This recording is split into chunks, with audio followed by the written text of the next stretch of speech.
नमस्कार, मैं शोभा पाटिल। आज हम निराला भाई इस गद्य पाठ का 5वां भाग देखने वाले हैं। इस पाठ की लेखिका महादेवी वर्मा हैं। पिछले 4 भाग में हम महादेवी वर्मा जी द्वारा लिखित निराला भाई संस्मरण देख रहे हैं। पहले भाग में हमने निराला भाई और महादेवी वर्मा का रक्षाबंधन का प्रसंग देखा है। दूसरे भाग में निराला जी के व्यक्तित्व की उदारता की प्रवृत्ति हमने देखी है। तीसरे भाग में निराला जी का अतिथि सम्मान के बारे में जो विचार हैं वह हम उदाहरण से देखा है। चौथे भाग में समकालीन साहित्यकार के प्रति निराला जी के मन में जो चिंता संवेदना है वह हमने देखी है। आज हम 5वां भाग देखने वाले हैं। इसमें निराला की 3 व्यक्तित्व की विशेषता देखने वाले हैं। इनमें से पहली विशेषता यह है संकल्पित अर्थ के बारे में उनके विचार। दूसरी विशेषता है अपरिग्रही प्रवृत्ति और तीसरी विशेषता है अभावग्रस्त जीवन में भी वे एक अलग तरीके से ही हमारे सामने उपस्थित हो जाते हैं। देखिए, निराला भाई इस संस्मरण का यह 5वां गद्यांश हम देखने वाले हैं। गद्यांश पढ़ने के पहले हम इस गद्यांश के बारे में थोड़ा सा आशय यहाँ जानना चाहते हैं। यहाँ पहले परिच्छेद में उन्होंने संकल्पित अर्थ के बारे में बताया है।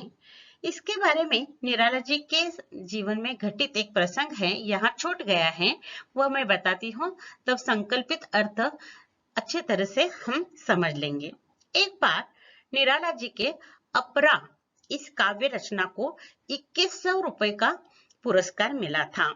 पुरस्कार की धनराशि मिल जाने पर वे लेखिका के पास आ जाते हैं और तुरंत कह बैठते हैं, देखिए मेरा दोस्त स्वर्गीय मुंशी लाल की विधवा पत्नी को हर महीने 50 रुपए इसमें से दे देना। उसे बताया गया ये पुरस्कार की राशि है और इनमें से आप भी अपने लिए कुछ उपयोग के लिए रखिए। तो उन्होंने तुरंत कहा, ये संकल्पित अर्थ है। संकल्पित अर्थ मतलब किसी ने दिया हुआ अर्थ मतलब धन है और इस पर मेरा कोई अधिकार नहीं है। पुरस्कार में मिली हुई धनराशि किसी अच्छे कार्य के लिए खर्च करना, अपने लिए उसका उपयोग करना अनुचित है। यह उनकी धारणा थी। जो देखिए, घर में गरीबी है, अभाव है, फिर भी पुरस्कार की प्राप्त धनराशि दूसरों को देने की जो प्रवृत्ति है, यह उनकी व्यक्तित्व की, चरित्र की विशेषता है। दूसरी बात है अपरिग्रही वृत्ति। अपरिग्रही वृत्ति इसका मतलब है कि आवश्यकता से ज्यादा धन का संचय न करना या धन रहित रहना। निराला जी जिंदगी भर धन रहित मतलब संपत्ति रहित रहे और इसलिए उन्हें कहा कि आप धनराशि में मिले हुए पैसे भी दूसरों को बांट देते हो तो आपको मधुकरी मांगनी पड़ेगी। मधुकरी मतलब भोजन के लिए भिक्षा मांगना। तो उन्होंने कहा कि भाई जिंदगी भर यही तो करता आ गया हूँ, मधुकरी तो अब भी खाते हैं। इस तरह उन्होंने मधुकरी के बारे में मतलब भीख मांगने में भी उन्हें शर्म नहीं आती थी। इतने भी उदारता से अपने पास आए धन को वे बांटते थे। तीसरी बात, उनके अभावग्रस्त जिंदगी के बारे में एक उदाहरण से अप्रत्यक्ष ढंग से लेखिका ने यहाँ बताया है। उन्हें धोती कुर्ता एक ही था और वो बहुत दिनों से पहनने के कारण वो मैले होते थे और लेखिका को ही उसे साबुन से धोना पड़ता था। तो उन्होंने उस पर एक मार्ग निकाला। उन्होंने गेरू रंग मंगवाया और उस गेरू रंग में धोती और कुर्ता अधिक रंग से रंगाया ताकि उसका मैलापन भी न दिखाए और वो पुराना हो गया है यह भी न दिखाए। इस तरह वह गेरू वस्त्र पहनकर लेखिका के सामने उपस्थित हो जाते हैं।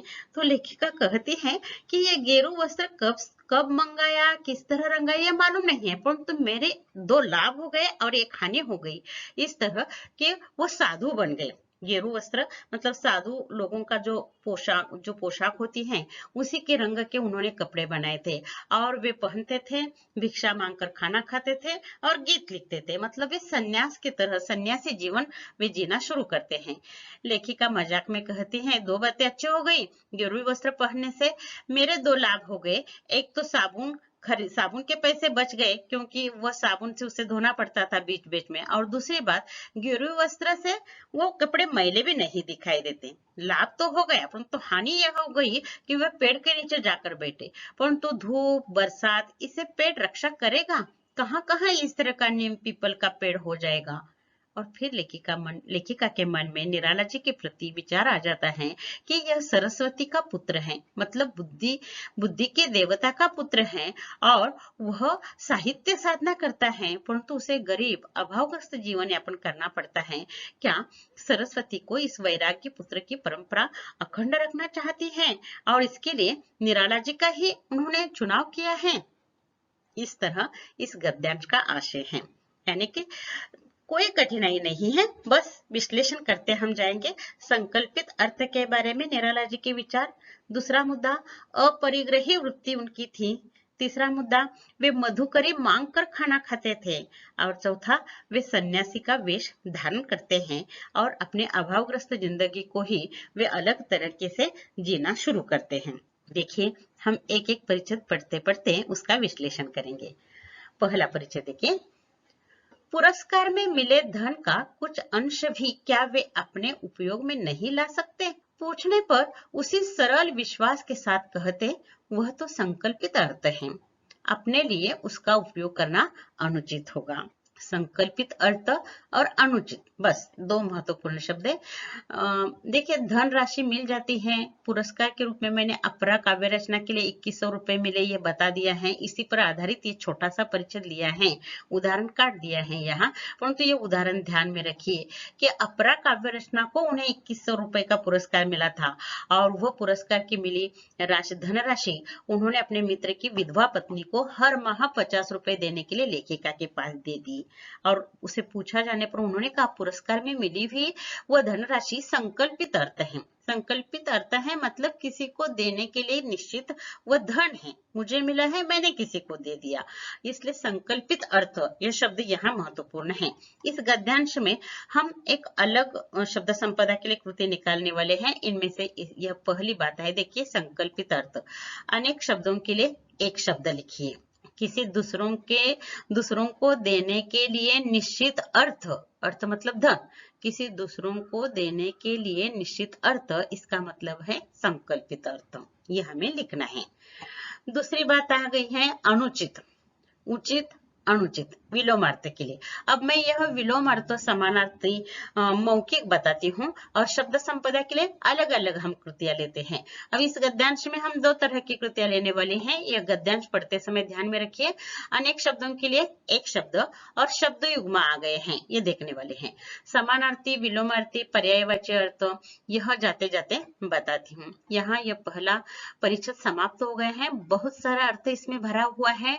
उनके अपरा काव्य रचना को 2100 रुपए का मिला हुआ पुरस्कार वे अपने मित्र की विधवा पत्नी को हर माह 50 रुपए देने के लिए लेखिका के पास वह पुरस्कार की धनराशि दे देते हैं, और संकल्पित अर्थ की उनकी विचारधारा यहाँ स्पष्ट हो गई है। यह उनके व्यक्तित्व की अगली विशेषता है।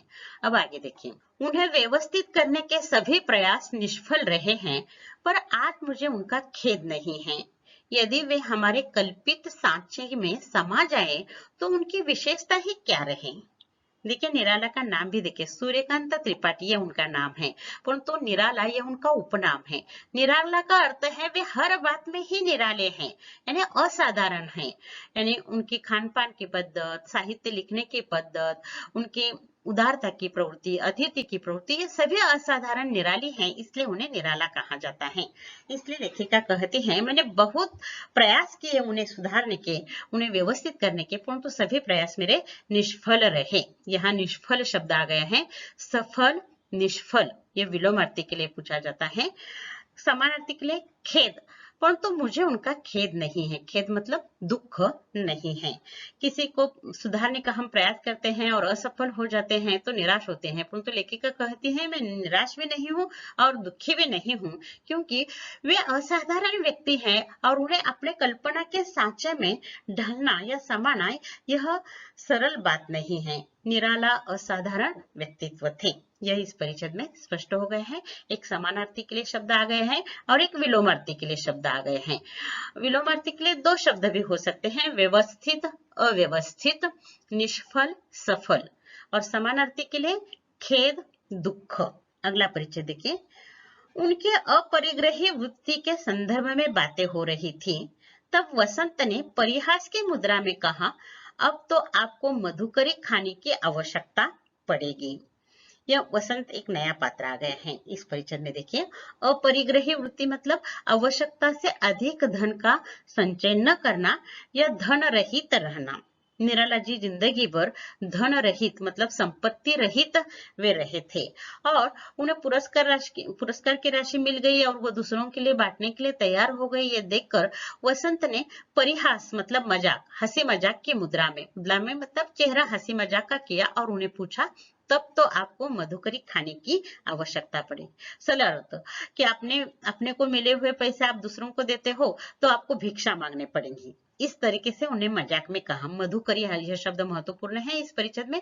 और अपरिग्रही शब्द समूह के लिए एक शब्द लिखिए इसके लिए, आवश्यकता से अधिक धन का संचय न करना, अपरिग्रह। अपरिग्रह मतलब धन का संचय न करना, यह एक है।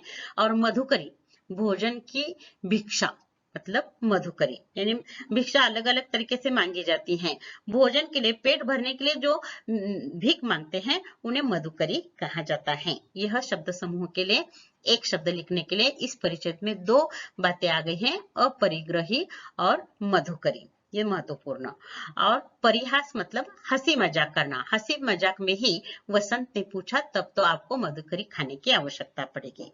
आता यहाँ देखिए, और एक उत्तर लिखिए के लिए आ जाता है। उसने कहा आपको मधुकरी खाने की आवश्यकता पड़ेगी। किसने कहा? वसंत। यह महत्वपूर्ण उत्तर लिखिए, आकलन कृति के लिए पूछा जाता है। देखिए कितने छोटे छोटे परिच्छेद हैं, परंतु यहाँ शब्द संपदा आकलन कृति निकल रही है। आगे देखिए, खेद, अनुताप या पश्चाताप की एक भी लहर से रहित विनोद की एक प्रशांत धारा पर तैरता हुआ निराला जी का उत्तर आया, मधुकरी तो अब भी खाते हैं। जिसकी निधियों से साहित्य का कोश समृद्ध है, उसने मधुकरी मांग कर जीवन निर्वाह किया है। इस कटु सत्य पर आने वाले युग विश्वास कर सकेंगे, यह कहना कठिन है। यहाँ एक प्रसंग में बताती हूँ। देखिए, एक स्थान पर आइंस्टाइन ने लिखा है कि भविष्य में भारत की अगली पीढ़ी महात्मा गांधी जी का वह अनशन, उनकी जीवन की पद्धति पर विश्वास रखेगी। ये लोगों को काल्पनिक लगेगा। आइंस्टाइन ने महात्मा गांधी जी के बारे में कहा था। यहाँ लेखिका निराला जी के बारे में कहती हैं, इतना महान साहित्यकार, जिसकी निधियों से, या निधियां मतलब बौद्धिक संपदा, अपने बौद्धिक संपदा से हिंदी साहित्य को समृद्ध करने वाला यह महान कवि मधुकरी मांग कर जीवन जी रहा था। या आने वाली पीढ़ी इस पर विश्वास कर सकना बहुत ही कठिन है, ऐसे यहाँ महादेवी वर्मा ने कहा है। एक बात है, मधुकरी तो अब भी खाते हैं, यह बताए हैं, मतलब भिक्षा तो मैं मांग कर ही खाता हूँ अभी भी, इस तरह उन्होंने कहा है। यहाँ और एक प्रसंग है, वहां छूट गया है। देखिए, एक बार राखी के दिन अगले साल वे रिक्शा से लेखिका के द्वार पर आ गए। कहीं से आ गए थे, रिक्शा से आ गए थे, परंतु रिक्शा का किराया देने के लिए उनके पास पैसे नहीं थे। वे जोर से आंगन में खड़े रहते, दीदी 1200 रुपए लेकर आ जाइए। लेखिका 1200 रुपए लेकर 12 रुपए, 100 नहीं, 12 रुपए लेकर आ जाती हैं और पूछती हैं, 12 रुपए इस समय आपको किसके लिए चाहिए?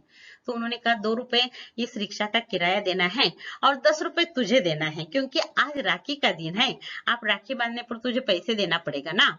इस तरह मजाक की बात भी उन्होंने की कि लेखिका से ही पैसे लेकर लेखिका को राखी बांधने पर वे उन्हें उपहार के रूप में देने वाले थे।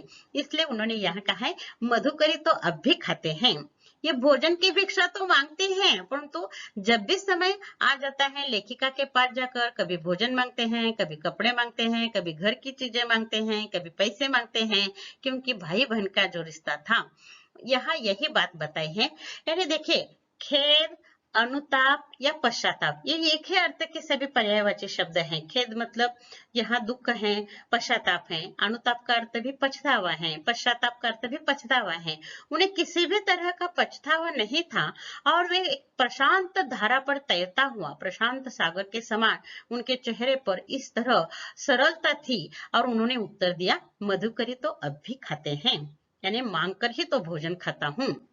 इस पर लेखिका के मन में आए हुए विचार अगले दो पंक्ति में बताए हैं लेखिका ने कि इस महान कवि को अपनी जिंदगी में मधुकरी मांगकर जीवन निर्वाह करना पड़ता है। ये कितना कटु सत्य है। यह आने वाली पीढ़ी इस पर विश्वास करे कि निराला जी की महानता के बारे में लेखिका ने यहाँ बताया है। यहाँ यह परिच्छेद समाप्त हो गए हैं। इस पर आकलन कृति के लिए पर्यायवाची शब्द के लिए ये खेद, अनुताप, पश्चाताप, इनमें से कोई भी आ जाता है। लहर, तरंग, यह आ जाता है। और तैरना तो आपको मालूम है। मधुकरी, ऊपर देखे हैं हमने कि भोजन की भिक्षा मांगना। यहाँ निधि, निधि का अर्थ यहाँ धन है, परंतु यहाँ निधियों से, उस जिसकी निधियों से या बौद्धिक निधियों से ध्यान में रखिए साहित्य को समृद्ध किया है, यह महत्वपूर्ण है। और कठिन, यह विलोमार्थ के लिए पूछा जाता है। कठिन, सरल या आसान, सत्य, असत्य, ये महत्वपूर्ण बातें यहाँ बताई हैं और यहाँ यह परिच्छेद समाप्त हो जाता है। एक दिन सुबह सुबह वे गेरुए वस्त्र में दिखाई देते हैं, तब लेखिका इसके बारे में सोचने लगती है कि गेरू, यहाँ गेरू गेरू शब्द बार बार आ गए हैं। पहली बात देखिए, साधु लोग जो वस्त्र पहनते हैं उसका जो रंग होता है ना, उसे गेरू कहा जाता है, ये ध्यान में रखिए।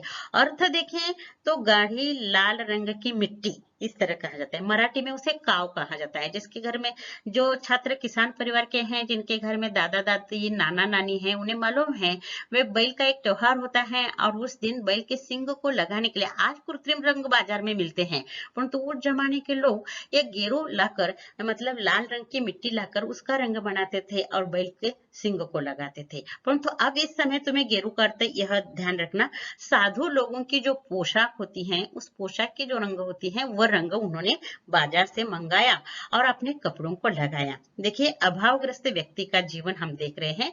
गेरू में दोनों मलिन अधोवस्त्र और उत्तरीय कब रंग डाले गए इसका मुझे पता नहीं, पर एकादशी के सवेरे स्नान हवन आदि कर जब वे निकले तब गैरिक परिधान पहन चुके थे। अंगोछे के अभाव और वस्त्रों के रंग की अधिकता के कारण उनके मुंह हाथ आधे नहीं, विशाल शरीर भी गैरिक हो गया था, मानो सुनहले धूप में धुला गेरू के पर्वत का कोई शिखर हो।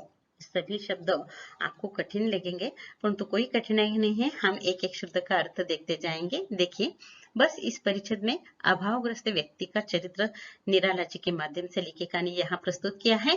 गेरू में दोनों मलिन अधोवस्त्र और उत्तरीय कब रंग डाल गए इसका मुझे पता नहीं।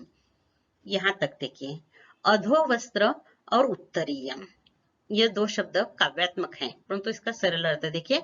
अधोवस्त्र मतलब धोती, लुंगी, और उत्तरीय मतलब ऊपर के कपड़े, कुर्ता, शर्ट, ये हम कहते हैं।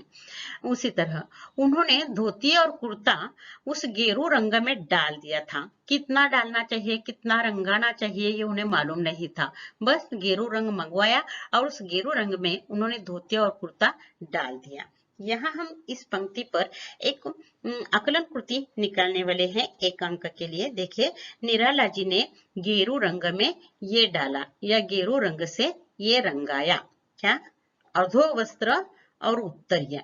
यह इसलिए कृति निकाली है, अधोवस्त्र और उत्तरीय मतलब धोती कुर्ता, अधोवस्त्र मतलब धोती, उत्तरीय मतलब कुर्ता या शर्ट। ये इसलिए दिया है, ये शब्दों की विशेषता है। और अभावग्रस्त, यानी एक ही धोती कुर्ता उनके पास था और हर रोज धोना उनके लिए संभव नहीं था। जब कपड़े मैले दिखाई देते हैं तो महादेवी वर्मा उनसे कपड़े मंगाकर साबुन से धोकर उन्हें देती थी। यह उनकी मजबूरी थी, इसलिए उन्होंने यह मैला रंग न दिखाए, इसलिए गेरू रंग लाकर उसमें वह रंगाया है। इसलिए एक अंक के लिए यहाँ आकलन कृति हो गई। निराला जी ने गेरू रंग में ये डाला, अधोवस्त्र और उत्तरीय वस्त्र। यह दूसरी बात देखिए, एकादशी के सवेरे स्नान हवन आदि कर जब वे निकले तब गैरिक परिधान पहन चुके थे। गैरिक परिधान मतलब गेरू रंग से रंगा वस्त्र। धोती और कुर्ता पहले दिन उन्होंने गेरू रंग से रंगाया था। अगले दिन एकादशी की सुबह वह स्नान हवन करते हैं और गेरू रंग से रंगाए धोती और कुर्ता पहनकर आ जाते हैं। अंगूठे के अभाव और वस्त्रों में रंग की अधिकता के कारण उनके मुंह, हाथ आदि ही नहीं, विशाल शरीर भी गैरिक हो गया था, मानो सुनहरी धूप धूप में धुला गेरू के पर्वत का कोई शिखर हो। बहुत लंबा वाक्य है, परंतु सरल अर्थ देखिए। अंगूठा मतलब टॉवेल, उनके पास टॉवेल भी नहीं था और वस्त्रों में अधिक रंग डाला था, इसलिए वह उनका जो पोशाक था वो केवल हाथ मुंह नहीं, तो पूरा शरीर ही ऐसे गैरिक दिखाई दे रहा था, जैसे कि गेरू रंग का कोई पर्वत हो और उस पर्वत का जो शिखर है, क्योंकि वे शरीर से ऊंचे कद के सुंदर थे और उन्होंने गैरिक वस्त्र परिधान किए थे, तो लेखिका के सामने वो दृश्य आ जाता है, उस सुनहली धूप में धुला गेरू के पर्वत का कोई शिखर हो, यानी पर्वत के शिखर के समान, पर्वत का शिखर जैसे धूप में चमकता है, उसी तरह गेरू वस्त्र में निराला जी का व्यक्तित्व चमक उठा था। ये लेखिका को बताना है। बहुत लंबा वाक्य है, केवल 3 बातें हैं उसमें। गेरू के वस्त्र परिधान किए थे और पूरा शरीर उनका गेरू के रंग का दिखाई दे रहा था, और उस समय लेखिका के मन में विचार आ जाता है, गेरू के पर्वत का कोई शिखर चमक रहा है, ऐसा उनका व्यक्तित्व देखकर लेखिका को लगा। यहाँ यह परिचय समाप्त हो जाता है। यहाँ देखिए, मुंह हाथ, यह शब्द युग्म आ गया है, हाइफन का चिन्ह बीच में है। अब आगे आने वाले हैं शब्द, ये पहला शब्द आ गए हैं। शब्द युग्म ढूंढना है आपको इस गद्यांश में से, और 2 अंक के लिए 4 शब्द युग्म आपको लिखने हैं। यह एक महत्वपूर्ण बात है। और दूसरी महत्वपूर्ण बात है गेरू, गैरिक परिधान, गेरू रंग से रंगाए वस्त्र, शब्द समूह के लिए पूछा जा सकता है। गेरू रंग से रंगाए वस्त्र, गैरिक परिधान, यह 1 अंक के लिए आधे अंक के लिए ये पूछा जा सकता है शब्द समूह के लिए। मुंह हाथ, ये शब्द युग्म के लिए पूछा जा सकता है। और आकलन कृति के लिए निराला जी ने ये वस्त्र गेरू रंग में रंगाए, अधो वस्त्र और उत्तरीय वस्त्र। यहाँ यह परिचय समाप्त हो जाता है। अभावग्रस्त व्यक्ति अपने अभाव को छिपाने के लिए किस तरीके अपनाते हैं, यह यहाँ बताया है। बोले, अब ठीक है। जहाँ पहुंचे किसी नीम पीपल के नीचे बैठ गए, 2 रोटियां मांग कर खा ली और गीत लिखने लगे। देखिए कितना सरल आसान जिंदगी होती है। देखिए मैले कपड़े हैं तो उन्हें गेरू रंग में रंगा कर वे सन्यासी बन गए, पेड़ के नीचे बैठ गए, 2 रोटियां मांग कर खाई, क्योंकि उन्होंने कहा है मधुकरी तो मैं मांगता रहता हूँ।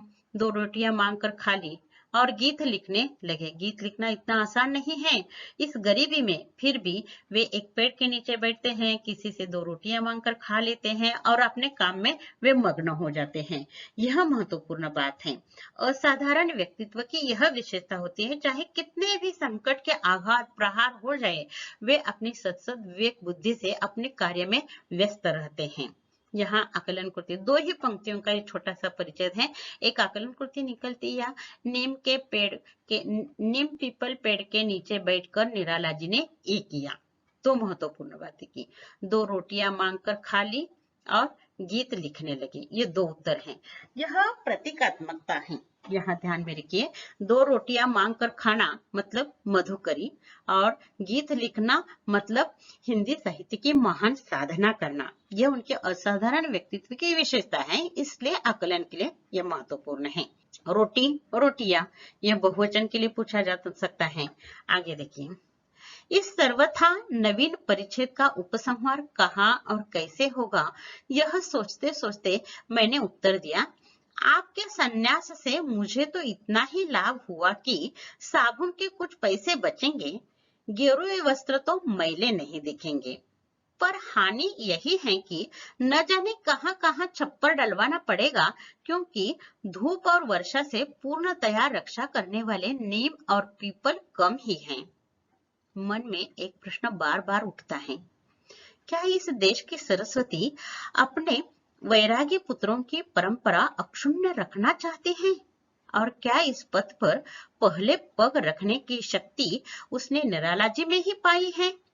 ये लेखिका के मन में आए प्रश्न है। अब देखिए, ये गेरुई वस्त्र पहनना, मधुकरी मांगना, अपरिग्रह वृत्ति, संकल्पित अर्थ, ये सब बातें निराला जी के सुनकर लेखिका के मन में एक उत्तर हो जाता है और लेखिका उसे ऐसे ही कहती है, आपने तो ये गेरुई वस्त्र पहनकर, भीख मांगकर, खाना खाया, गीत लिखा, ये सन्यासी आप बन गए, परंतु वो सन्यास से मुझे 2 लाभ हो गए हैं। देखिए, यहाँ वाक्य रचना में मुझे तो इतना लाभ हुआ नहीं होगा, क्योंकि अब होने वाला है ना कि उनके वस्त्र धोने के लिए और उनके मैले वस्त्र दिखाई देते हैं, धोने के लिए उसके पीछे पड़ना पड़ता था। ये बातें लेखिका के आसान हो गई, क्योंकि मैलापन उस गेरुए रंग में दिखाई नहीं देता। इसलिए इस पर आकलन कृति पूछी जा सकती है। निराला जी के संन्यास से लेखिका को हुए लाभ, 2 लाभ हो गए। कौन से? पहला लाभ, साबुन के कुछ पैसे बचेंगे, इनके पैसे बचने वाले हैं, क्योंकि लेखिका ही उसके मैले कपड़े साबुन से धोती थी। गेरुए वस्त्र तो मैले नहीं दिखेंगे। यहाँ दिखेंगे शब्द की वर्तनी में थोड़ी सी गलती हो गई है, दीर्घ ह्रस्व चाहिए वेलांटी। अब देखिए, यहाँ गेरुए वस्त्र तो मैले नहीं दिखेंगे, यानी कि मैले कपड़े हो जाने के बाद उसके पीछे पड़ना, कपड़े धोना, ये सभी झंझट से लेखिका मुक्त हो गई। इसलिए लेखिका कहती है, उनके संन्यास से मुझे 2 लाभ हो गए हैं, एक साबुन के पैसे बच गए, दूसरे गेरुए वस्त्र तो मैले नहीं दिखेंगे। यह आकलन कृति के लिए पूछा जाता है। पर हानि यही है कि न जाने कहां कहां चप्पल डलवाना पड़ेगा। ये तो साधु हो गए, पेड़ के नीचे बैठ गए, परंतु धूप है, बरसात है और नीम पीपल के पेड़ सभी जगह होते हैं। अब वे धूप और बरसात से वे अपनी रक्षा कैसे करेंगे? इस तरह की अगली समस्या लेखिका के मन में पैदा हो जाती है और तब लेखिका के मन में प्रश्न उपस्थित हो जाता है कि इस महान कवि को वैराग्य रखने के लिए इस सरस्वती को अखंड रखना है परंपरा। क्या इस देश की सरस्वती अपने वैरागी पुत्रों की परंपरा अक्षुण्ण रखना चाहती है? अक्षुण्ण मतलब अखंड रखना चाहती है। वैरागी मतलब सन्यासी। गरीबी के कारण कुछ लोग सन्यास धारण करते हैं और इस तरह की यह परंपरा उन्हें अखंड रखना है और इस परंपरा में पहला पग रखने के लिए उन्होंने निराला जी को ही चुना है। इस तरह के विचार लेखिका के मन में आ जाते हैं और यहाँ यह 5वां गद्यांश समाप्त हो जाता है। संकल्पित अर्थ, अपरिग्रह वृत्ति, मधुकरी और गेरुए वस्त्र से कपड़े रंगाकर सन्यासी बन जाना, ये 4 महत्वपूर्ण मुद्दे हमने इस गद्यांश में देखे हैं। देखें इस पर कृतियां।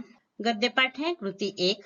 निम्नलिखित पठित गद्यांश पढ़कर दी गई सूचनाओं के अनुसार कृतियां पूर्ण कीजिए। आकलन कृति के लिए देखिए, तरह तरह की आकलन कृतियां निकाली हैं। यहाँ एक उत्तर लिखिए, उत्तर लिखिए में यह लिखिए, उत्तर लिखिए, कारण लिखिए, इस तरह की कृतियां पूछी जा सकती हैं। निराला ने ये वस्त्र गेरू रंग में डाले, अधो वस्त्र, उत्तरीय वस्त्र, ये इसका जवाब है।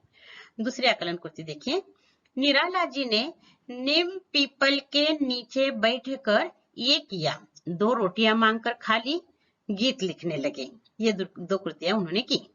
तीसरी आकलन कृति देखिए, निराला के सन्यास से लेखिका को ये लाभ होंगे, या निराला के सन्यास से लेखिका को हुए लाभ। साबुन के कुछ पैसे बचेंगे, गेरुए वस्त्र तो मैले नहीं दिखेंगे। ये 2 उत्तर हैं उसके। अगली आकलन कृति देखिए, उत्तर लिखिए। उसने कहा कि तब तो आपको मधुकरी खाने की आवश्यकता पड़ेगी। उसने कहा, किसने? वसंत। वह वैरागी पुत्रों की परंपरा अक्षुण्ण रखना चाहती है। देश की सरस्वती, हमारे देश की बुद्धि के देवता, इन महान लोगों को वैरागी मतलब सन्यासी बनने की, अक्षुण्य मतलब अखंड परंपरा रखना चाहती है। ये इसका उत्तर है। शब्द संपदा के लिए देखिए, अनेक शब्दों के लिए एक शब्द लिखिए या शब्द समूह के लिए एक शब्द लिखिए, ऐसा भी पूछा जाता है। भोजन की भिक्षा मांगना, मधुकरी एक शब्द। गेरू से रंगा वस्त्र, गैरिक परिधान। आवश्यकता से अधिक धन संचय न करना, अपरिग्रह। किसी को देने के लिए निश्चित अर्थ, संकल्पित अर्थ। दूसरी शब्द संपदा देखिए, गद्यांश में आए शब्द युग्म ढूंढकर लिखिए। बहुत सारे शब्द आ गए हैं, इनमें से 4 लिए हैं मैंने। मुंह हाथ, नीम पीपल, सोचते सोचते, बार बार, कहाँ कहाँ, इस तरह के अंतिम 2 परिच्छेद में यह शब्द युग्म आ गए हैं। यहाँ शब्द संपदा के लिए समानार्थी शब्द, पर्यायवाची शब्द, विलोमार्थी शब्द बार बार आ रहे हैं, इसलिए मैंने मौखिक रूप से कहा है। उचित, अनुचित, कठिन, सरल, निष्फल, सफल, सत्य, असत्य, व्यवस्थित, अव्यवस्थित, इस तरह के विलोमार्थी शब्द भी पूछे जा सकते हैं। यहाँ एक महत्वपूर्ण बात देखिए, सभी आकलन कृतियां हैं वह भी काठिन्य स्तर के हैं। अगर आसान पूछी जाएगी तो रिक्त स्थानों की पूर्ति कीजिए, इस तरह भी पूछे जा सकते हैं। देखिए अभिव्यक्ति के लिए इस गद्यांश में निराला जी के अभावग्रस्त जीवन के बारे में बताया है। तो मैंने यह आकलन कृति के लिए कृति निकाली है। गरीब और अभावग्रस्त व्यक्तियों के बारे में आपका मत लिखिए। अपने अगल बगल या आप सोशल मीडिया पर देखते हैं अभावग्रस्त व्यक्तियों की स्थिति, उसी अनुभव पर लिखना है। आपको नमूना के तौर पर दिया है, देखिए। अन्न, वस्त्र और निवास मनुष्य की प्राथमिक जरूरतें हैं। हमारे देश में बहुत सारे लोग इन जरूरतों की पूर्ति के लिए दर दर भटकते हैं। परिवार के साथ इनके छोटे छोटे बच्चों को भी भटकना पड़ता है। तब उनकी शिक्षा की समस्या खड़ी हो जाती है। परिवार के मदद के लिए ये बच्चे बाल मजदूरी करने लगते हैं। इच्छा होकर भी ये बच्चे ठीक ढंग से शिक्षा नहीं ले सकते हैं। हमारी सरकार हर तरह से इन अभावग्रस्त लोगों को मदद करने का प्रयास करती है, परंतु उन लोगों तक सही तरीके से मदद नहीं पहुंचती। परिणामतः गरीब और गरीब होते जा रहे हैं तथा अमीर और अमीर होते जा रहे हैं। आर्थिक विषमता की खाई बढ़ती जा रही है। मैंने केवल कुछ मुद्दे यहाँ दिए हैं अभावग्रस्त व्यक्ति या गरीब व्यक्तियों के जीवन के बारे में। आप तो सोशल मीडिया में बहुत सारे बातें देखते हो, अनुभव करते हो, उन अनुभव के आधार पर आपको अपना स्वमत लिखना है। अभावग्रस्त बहुत महत्वपूर्ण बात है कि वे बहुत कुछ करना चाहते हैं, परंतु गरीबी और अभाव के कारण वे कर नहीं पाते। ये बातें यहाँ लिखना आपसे अपेक्षित है। और यहाँ यह विभाग समाप्त हो जाता है। अगला भाग हम अब अगले वीडियो में देखेंगे। धन्यवाद।